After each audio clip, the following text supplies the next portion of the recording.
quiet. The wind is blowing our way. My heart is pounding in my throat, but I can't give myself away with a single sound. Every muscle is taut as a bowstring. One wrong step, one crackling twig, and you'll become the prey. Ahead, beyond the thorny bushes, a mighty silhouette covered in brown fur looms. A mammoth. 50,000 years ago, fear was as familiar as the cold. But what drove our ancestors, armed only with a sharpened stone and a stick, to face the giants of the Ice Age? It's simple. Their lives depended on it, the lives of the entire tribe. Today, we will try to imagine and experience one such day alongside a young hunter named Aki. For him, this is his first hunt, and whether his clan survives this long, hungry winter depends on his courage. Chapter 1. A Morning in the Ice Age. The sun has not yet risen above the frost-bound horizon, yet the camp is already coming to life. Aki wakes to the crackling of the fire and the quiet chatter of the women. His home is not a deep cave, but rather a sturdy shelter, its frame built from wood and large animal bones, and its walls made of stretched hides. In the center is the hearth, the heart of the tribe, a source of warmth and safety that must never go out. Its fire keeps night predators at bay and gathers the entire community, numbering about 30 people, around it. The air smells of smoke, tanned leather, and a faint sense of unease. The elders sit in silence, their eyes fixed on the fire. The children huddle close to their mothers. For several weeks now, the hunters have been returning empty-handed. Supplies of dried meat and berries are nearly gone. Today's breakfast is warm water and a handful of ground wild grains. Hunger is a silent enemy, sometimes more terrifying than any saber-toothed tiger. Aki sees it in his younger sister's sunken eyes and feels the icy fear battling with determination inside her. Today, he and 4 other men are setting out on a big hunt. His father, Tog, hands him a spear. It feels noticeably heavier than the ones Aki has trained with. The shaft, made of sturdy young birch, is perfectly balanced, and at the end is a flint tip as sharp as a razor. This seemingly simple weapon embodies the experience and knowledge of thousands of generations. But before they leave, there is a ritual. A group of hunters gathers by the stream. On a smooth riverside rock, the elder uses a sharp shard to sketch the silhouette of a mammoth. This is not just a drawing. It is an attempt to communicate with the spirits and secure their support. The men take turns throwing small spears at the image, whispering prayers for accuracy and luck. Aki takes his turn. The spear strikes the side of the drawn beast with precision. A good sign. But the anxiety in his heart subsides only for a moment. Chapter 2. On the Giant's Trail.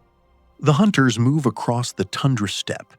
The landscape is harsh and monotonous, frozen ground covered with sparse, tough grass and low-growing shrubs. A cold wind pierces through the fur clothing sewn by the women of the tribe using bone needles. Aki walks last. He looks carefully at his feet, memorizing every detail, just as his father taught him. Here are the tracks of a herd of reindeer, and here, huge paw prints, the size of a dinner plate, left by a cave lion. The world around them is full not only of prey, but also of deadly dangers, and survival here depends on knowledge, observation, and the ability to work as a team. Don't think they were primitive savages. Around this time, about 50,000 years ago, the so-called cultural explosion took place. Humanity made a giant leap forward in the development of technology, social structures, and most importantly, symbolic thinking. Our ancestors read the land just as we read a book. A few hours later, Tag stops the group. He points to trampled grass and broken branches, fresh tracks, and they're enormous. A lone mammoth, probably an old male who strayed from the herd. He's more dangerous, but also more vulnerable. Aki's heart skips a beat. The moment has arrived. The hunters check their spear throwers, special devices that allow them to hurl a spear with far greater force and speed. It was one of the key inventions of the era, giving humans a decisive advantage. The group splits up. 2 hunters begin a wide flanking maneuver to approach the beast from downwind. The mammoth's main weapon is its phenomenal sense of smell. Their eyesight wasn't as sharp, but they were good at detecting movement. Therefore, no rushing. Tag, Aki, and another tribesman follow the trail, setting up an ambush by a shallow ravine. The plan is risky, but perhaps the only correct one, to scare the beast and lead it into a natural trap, where its movements will be restricted. Chapter 3. A Fight for Survival. They wait. Time seems to stand still. All they can hear is their own breathing and the whistling of the wind. And then, from over the hill, a piercing cry rings out, the agreed-upon signal. The hunters in the rear have begun to drive the beast. The ground trembles slightly beneath their feet. A mammoth emerges from behind the sparse trees. It is enormous, a mountain of muscle and coarse brown fur, over 3 meters at the withers. Its gigantic curved tusks sway from side to side, and its small, angry eyes search for the source of the threat. The mammoth's roar shakes the air. It is the sound of primal fury, capable of paralyzing the will. Aki feels his legs go weak. He wants to run, to hide, to vanish, but he sees his father's calm and focused face. He remembers his sister's hungry eyes, and the fear recedes, giving way to a cold, ringing fury. The mammoth, frightened by the shouts, charges straight toward the ravine. The moment it stumbles, losing its balance, Tag gives the command. Now!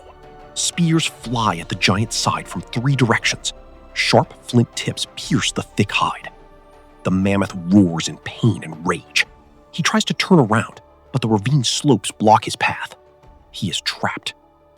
But he is not defeated. With a single sweep of his trunk, he flings the hunter aside like a rag doll. Now it is Aki's turn.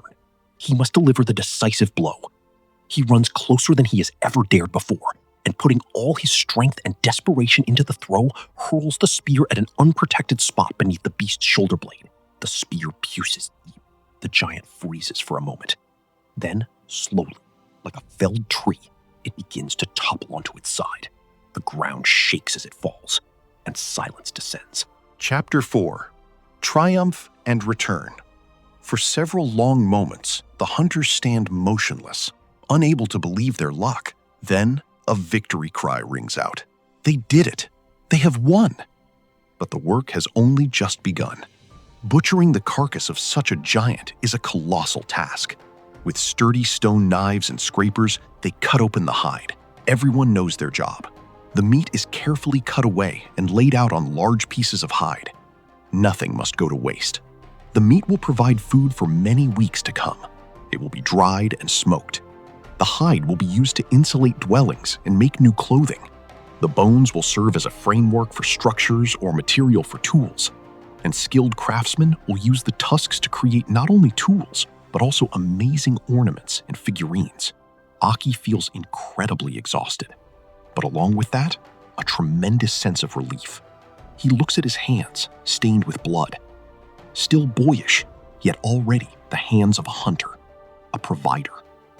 By evening, laden with precious spoils, they return to the camp. They are spotted from a distance. Joyful shouts echo through the valley. The entire tribe runs out to meet them. The women laugh and cry with relief.